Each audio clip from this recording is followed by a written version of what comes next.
Hello, thank you for joining me today as we take a few moments together to reflect on some teaching from this last weekend. We were talking about the road to worship.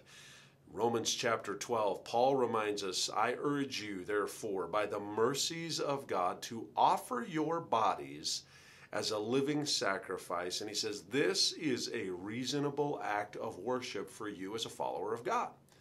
And so how do we get on that road to worship where everything that we do with our lives is something that is worship to the Lord, whether we're at work, whether it's in the relationships that we have in our life? How do we translate those things into worship?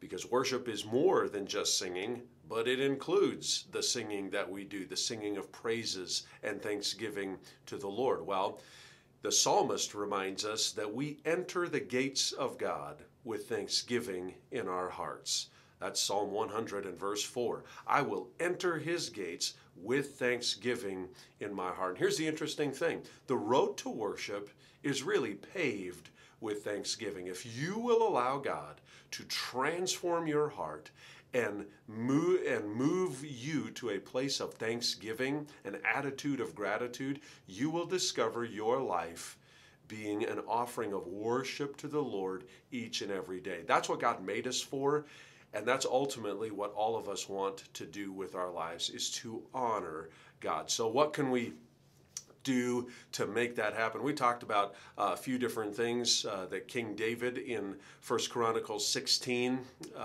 showed us. But the one thing I think that sticks out above all others is really just remember the goodness of God. We got to remember God's goodness. He is so good to us in so many different ways. And then what I would challenge you to do is make a list. Make a list of the different ways that God has been good to you. And that can help you in those times when you're feeling the negativity coming on, when you're feeling the suction of the culture dragging you down. If you will remember the goodness of God, it will move you toward thanksgiving, which then puts you on that road to worship in your life. And remembering the goodness of God is important, but I would really challenge you to maybe take it a step further if you need to and make a mental list.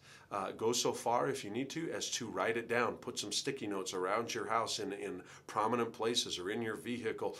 Do something to remind you of the goodness of God. If you're wondering what God's goodness looks like in your life, you can go to places like Psalm 136, where the psalmist catalogs all the different reasons that Israel had to be thankful to the Lord because of his goodness. God wants you on the road to worship in your life, and I think that's ultimately where you will want to be, because that's what God made us for. God made us for worship to him, and we will find our greatest fulfillment in life in coming to that place of offering ourselves, offering all of who we are, offering our bodies as a living sacrifice to the Lord, holy and acceptable to him, as an act of worship to him.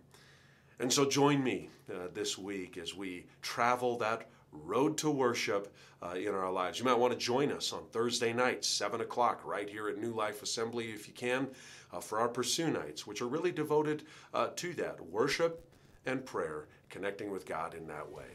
Well, friends, take that road to worship. You're going to be glad that you did.